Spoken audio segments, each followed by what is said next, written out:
20 years of excellence. Sun International Institute of Tourism and Management.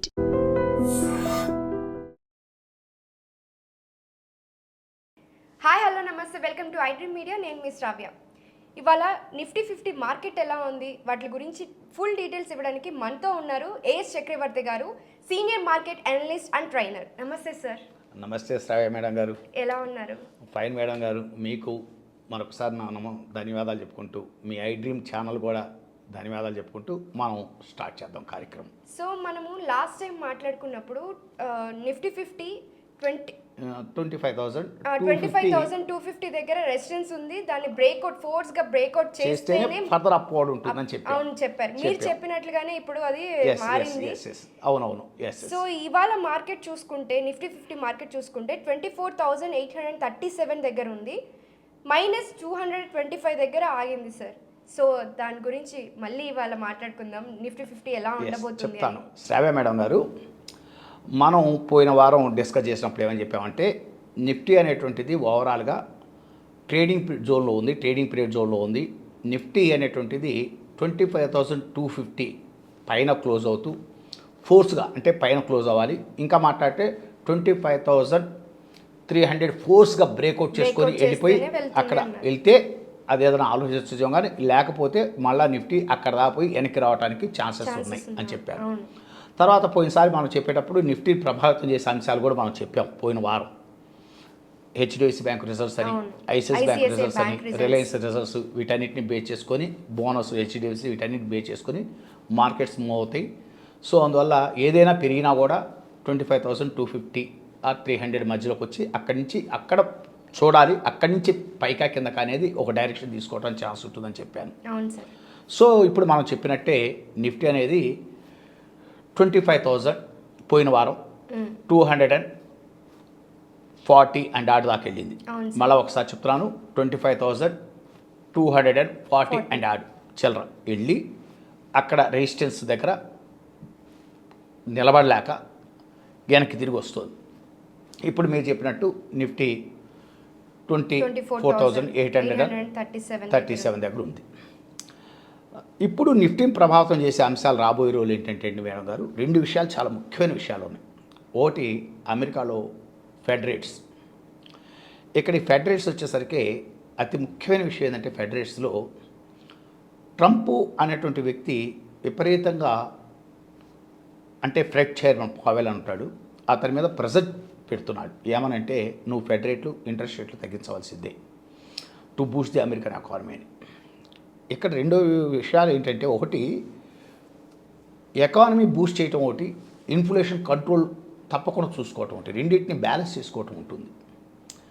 Fed ముందు challenge ఏంటంటే, అమెరికాలో inflation చాలా ఎక్కువగా ఉంది, చాలా ఇన్ఫ్లేషన్ బాగా పెరిగి ఉంది. రెండోది వచ్చేసరికి గ్రోత్ రేట్స్ పడిపోతున్నాయి. సో ఈ రెండింటిని బ్యాలెన్స్ చేసుకోవాలి. ఒకవేళ ఫెడ్ కనుక ఇంట్రెస్ట్ రేట్స్ తగ్గిస్తుంది అనుకోండి, టైట్ టు అండర్స్టాండ్, ఇన్ఫ్లేషన్ అదుపు తప్పుతుందేమో భయం, గ్రోత్ రేట్ కోసం చూసుకొని. ఇక్కడ ఈ ఛాలెంజ్ని బ్యాలెన్స్ చేసుకోవడంలో ఫెడ్ చైర్మన్ పావెల్ మలగొల్లాలు పడుతున్నాడు. ట్రంప్ ఏమో హీ ప్రెజర్డ్ ఆన్ పావెల్, అర్థమైందా, to reduce the Fed rates, interest rates, America interest rate తగ్గించమని ప్రెజర్ చేస్తున్నమాట వాస్తవం. సో ఇక్కడ మార్కెట్ ఎక్స్పెక్టేషన్స్ ఏంటంటే, రేపు జూలై 29, 30న ఫెడ్ ఇంట్రెస్ట్ రేట్స్ గురించి ఫెడ్ మీటింగ్ జరగబోతుంది అమెరికాలో, వాషింగ్టన్ డీసీలో జరుగుతుంది. సో ఈ ఫెడ్ అనేటువంటి మీటింగు మీకు 29, 30 మీటింగులు, 30 నైట్ డిక్లేర్ అవుతుంది. అంటే మనకు బుధవారం నైట్ ఇక్కడ మనకు ఒక డెసిషన్ వచ్చేస్తుంది. మన కాలమానం ప్రకారం నెక్స్ట్ బుధవారం సాయంత్రం, అంటే ఉదయం నైటు 11:30 ఆ టైంకి మనకు ఫెడ్ ఇంట్రెస్ట్ రేట్స్ అనౌన్స్ అవుతాయి. అదొకటి ప్రభావితం చూపించేది. జనరల్గా ఏంటంటే, అమెరికాలో ఉన్నటువంటి 62% ఆఫ్ ది ఇన్వెస్టర్స్ ఏం చెప్తున్నారంటే, రేపు 29, 30 తారీఖు మీటింగుల్లో ఫెడ్ అనేది ఇంట్రెస్ట్ రేట్స్ తగ్గించకపోవచ్చు అని ఒక అభిప్రాయం వ్యక్తీకరిస్తున్నారు. నెక్స్ట్ మీటింగ్ సెప్టెంబర్ మంత్లో ఉంది. సెప్టెంబర్లో తగ్గించడానికి అవకాశాలు ఉన్నాయి. ఎందుకంటే ఈ లోపల జాబ్ డేటా, తర్వాత ఇన్ఫ్లేషను కొంచెం డౌన్ అవటం, తర్వాత జాబ్ డేటా ఇంప్రూవ్ అవ్వటం, ఇవన్నీ చూసుకుంటారు. చూసుకొని వీటన్నిటిని బేస్ చేసుకొని ఫెడ్ ఇంట్రెస్ట్ రేట్లు అనేటువంటిది సెప్టెంబర్లో తగ్గడానికి అవకాశం ఉన్నాయనేది ఒక అంచనా వస్తుంది. అంటే మెజారిటీ ఇన్వెస్టర్స్ ఐడియాలజీ అలా ఉంది. సో ఇక్కడ ఇప్పుడున్న ఫెడ్ ఇంట్రెస్ట్ రేట్లు అక్కడ ఎట్లా ఉన్నాయంటే అమెరికాలో 4.25% టు 4.5% మధ్య నడుస్తుంది. యాక్చువల్గా ఇంకా చెప్పాలంటే కరెంట్ బ్యాంక్స్ బారోయింగ్ వచ్చేసరికి 4.3%లో నడుస్తున్నాయి, నడుస్తున్నాయి. ఇది అసలు ఉన్న సిచ్యుయేషన్. ఇదొక ఫ్యాక్టర్ ఇన్ఫ్లుయెన్స్ చేస్తుంది నెక్స్ట్ వీక్. ఖచ్చితంగా ఫెడ్ ఇంట్రెస్ట్ రేట్లు అనేది వరల్డ్ వైడ్ మార్కెట్స్ మీద, స్టాక్ మార్కెట్స్ మీద దాని ఇంపాక్ట్ అంతో ఇంతో ఉంటుంది. అదొక ఫ్యాక్టర్ ఇన్ఫ్లుయెన్స్ చేయబోతుంది. రెండోది వచ్చేసరికి అతి ముఖ్యమైనది ఇంకోటి, మనకి ఇక్కడ ఆగస్టు 4, 5, 6 తారీఖులో ఆర్బీఐ మానిటరీ పాలసీ మీటింగ్ ఉంది. ఓకే, మరి దాని ఇంపాక్ట్ కూడా ఉంటుంది అండ్ స్టాక్ టారిఫ్ మార్కెట్స్ కూడా మీద. మారుతుంది తర్వాత టారిఫ్ కాదు, ముందు వడ్డీ రేట్లు మాట్లాడిన తర్వాత మళ్ళీ నేను టారిఫ్కి వస్తాను. ఓకేనా, వడ్డీ రేట్ల గురించి మాట్లాడుతున్నాను కదా. సో ఇప్పుడు మనకేంటంటే ఆర్బీఐ గవర్నర్ అంటే మానిటరీ పాలసీ మీటింగ్ వచ్చేసరికి ఆగస్టులో 4, 5, 6 తారీఖులు మీటింగ్లు ఉన్నాయి. 6వ తారీఖు డేషన్ బయటకు వస్తుంది. జనరల్గా ఏంటంటే ఇండియాలో ఇన్ఫ్లేషన్ అనేది చాలా కంట్రోల్లో ఉంది. ఊహించిన దానికన్నా తగ్గుతోంది, ఊహించిన దానికన్నా ఇంకా తక్కువ వస్తుంది. యాక్చువల్గా చెప్పాలంటే ఈ first quarter 25-26 financial year first quarter CPI వచ్చేసరికి అంటే ఇండెక్స్ వచ్చేసరికి ప్రైస్ ఇండెక్స్ వచ్చేసరికి కన్జ్యూమర్ సిపిఐ అంటాం, కన్జ్యూమర్ ప్రైస్ ఇండెక్స్ అంటాం. అది 2.57% ఉంది, 2.7% ఉంది. అసలు ఇంకా మాట్లాడితే నెక్స్ట్ క్వార్టర్కి అది సిపిఐ వచ్చేసరికి కన్జ్యూమర్ ప్రైస్ ఇండెక్స్ వచ్చేసరికి ఇట్ కమ్ డౌన్ టు 2.4% కూడా రావచ్చని అంచనాలు వస్తున్నాయి. అంటే ఇన్ఫ్లేషన్ ఇంకా తగ్గుతుంది, కంట్రోల్లో ఉంటాయి కదా, ఇంకా తగ్గడానికి కూడా అవకాశం ఉంది అనేటువంటి అంచనాలు వస్తున్నాయి. అందువల్ల ఇప్పుడు బ్యాంకు రెపో రేటు వచ్చేసరికి మీకు వచ్చేసరికి రెపో రేటు వచ్చేసరికి 5.50 ఉంది ఇప్పుడు ఉన్నటువంటి రెపో రేటు. ఒక 25 బేసిస్ పాయింట్స్ మీకు ఆగస్టు మీటింగ్లో తగ్గొచ్చు అని ఒక అంచనాలు ఉన్నాయి, ఒక అంచనాలకు వస్తున్నారు. అంటే repo rate come down to 5.50 to 5.25కి వస్తుంది అని ఒక అంచనాలు ఉన్నాయి. అంటే ఇవన్నీ ప్రభావం చూపించే అంచనాలే. ఇవన్నీ కూడా రేపు నిఫ్టీ నెక్స్ట్ వీక్లో అవతల ఏముంది అయిపోతుంది. ఈ క్వార్టర్ మీకు ఇది కాక మీకు ఆప్షన్స్ జూలై 31 గురువారం మొత్తం options closing, monthly settlement contracts అన్ని సెటిల్మెంట్ అవ్వాలి, ఫ్యూచర్ అండ్ ఆప్షన్ కాంట్రాక్ట్ అన్ని సెటిల్మెంట్ అవ్వాలి. సో వీటన్నిటిని పరిగణ తీసుకొని మార్కెట్లు మూవ్ అవుతాయి. మార్కెట్లో అంత అలా తప్పగా ఏముండవు. ఒక పక్క మంత్లీ కాంట్రాక్ట్స్ మొత్తం జూలై 31 క్లోజ్ అవబోతున్నాయి. 29, 30 Fed meeting interest rates meeting జరగబోతోంది. ప్లస్ ఆగస్టు 4, 5 తారీఖులో RBI governor monetary policy meeting జరగబోతోంది. సో 25 బేసిస్ తగ్గచ్చని ఒక అంచనాలు ఉన్నాయి. ఇన్ఫ్లేషన్ కంట్రోల్ ఉంది. వీటన్నిటిని బేస్ చేసుకొని మార్కెట్లు మూవ్ అవుతాయి. వీటన్నిటిని బేస్ చేసుకొని ఒక అంచనాగా Nifty levels I'm going to present before you. ఇవన్నీ కూడా నా ఆలోచనలు, మై ఐడియాలజీ నేను మీ ముందు ఎక్స్ప్రెస్ చేస్తున్నాను. అంతేగాని నేనేమి కొనమని కానీ, నేనేమి లాంగ్ వెళ్ళమని కానీ, నిఫ్టీలో షార్ట్ వెళ్ళ కానీ నేనేమి రికమెండ్ చేయట్లేదు. జస్ట్ నా యొక్క ఐడియాలజీని, నా పరిశీలనని మీ ముందు నేను ప్రజెంట్ చేస్తున్నాను.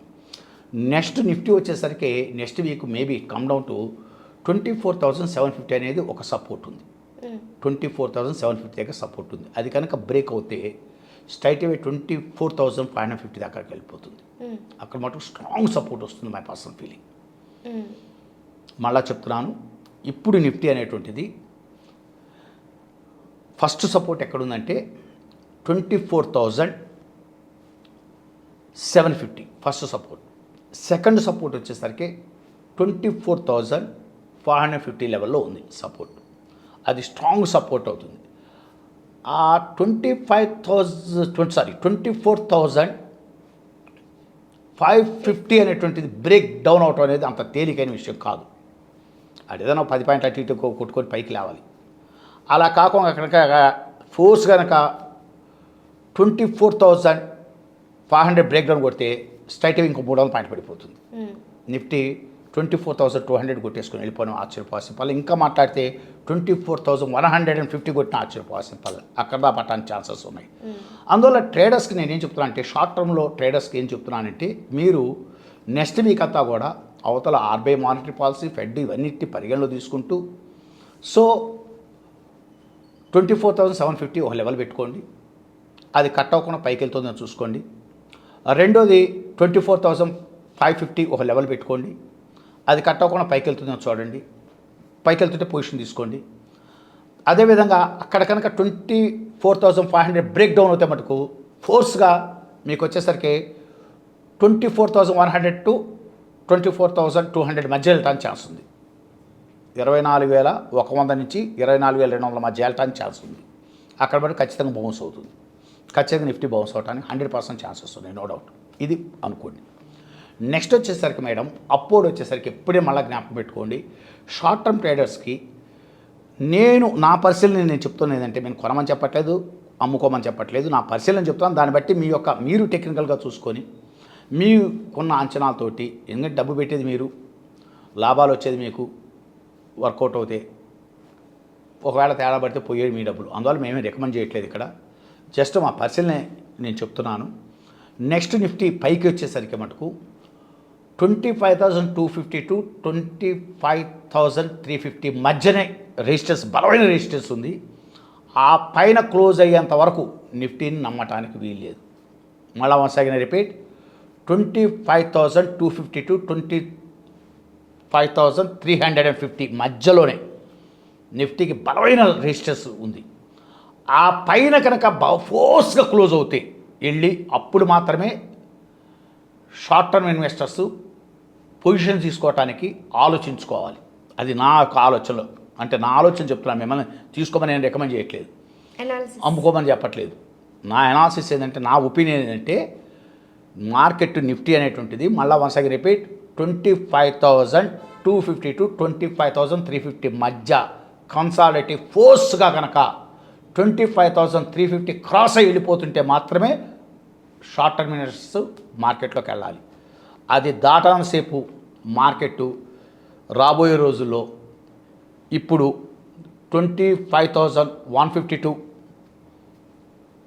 24,200 మధ్యన పోవటానికి ఛాన్సెస్ ఉన్నాయి, ఏవి తేడా పడ్డా ఇప్పుడు ఉన్న మార్కెట్లో. అందువల్ల ఇన్వెస్టర్స్కి మై స్ట్రాంగ్ అడ్వైస్, మీరు ఇవన్నీ పరిగణలో తీసుకోండి. ఒకటి మటుకు ఆర్బీఐ కూడా మేబీ సెప్టెంబర్లో, ఆగస్టులో పోయినసారి నేను చెప్పాను ఆర్బీఐ మీటింగ్ అప్పుడు ఖచ్చితంగా డ్యామ్ షూట్ తగ్గుతాయని చెప్పాను. సిఆర్ఆర్ ఒకటి, రెపో రేట్ ఒకటి, ఇవన్నీ తగ్గిపోతాయి. దానికి రీజన్స్ 2 అద్భుతమైన వీడియోలు చేశాను, ఎక్స్ట్రాడనరీ వీడియోలు చేశాను. అవి అసలు ప్రతి వాళ్ళు అవి స్టోర్ చేసుకోవాల్సిన వీడియోలు. అసలు ఆర్బీఐ ఇంట్రెస్ట్ రేట్స్ తగ్గిస్తాం, రెపో రేట్స్, బ్యాంక్ రేట్స్, ఈ సిఆర్ఆర్, వీటన్నిటి గురించి అసలు ఎలాంటి అంటే ఏ పాయింట్స్ కన్సిడర్ చేస్తారు, అవి తగ్గటం పెంచేటప్పుడు అనేటువంటిది చాలా లెందీ వీడియోస్ 2 వీడియోలు చేశాను. అది చాలా సబ్జెక్ట్ వైజ్గా చేసిన మాట వాస్తవం. సో ఇప్పుడు నా ఒపీనియన్ ఏంటంటే, ఇన్ఫ్లేషన్ కంట్రోల్ ఉంది కాబట్టి మేబీ 25 బేసిస్ తగ్గించవచ్చు. Try to understand. అంతో మించి ఎక్కువగా తగ్గించడానికి అవకాశాలు తక్కువే ఉన్నాయి. ఏది ఏమైనా నిఫ్టీ మటుకు కొంచెం అప్రమత్తంగానే ఉండండి. ఎందుకంటే ఈ టారిఫ్స్, ఈ గోల, ఈ ట్రంప్ గోల, తర్వాత అనిశ్చిత మార్కెట్లు వరల్డ్ వైడ్గా అనిశ్చితంగా ఉన్నాయి.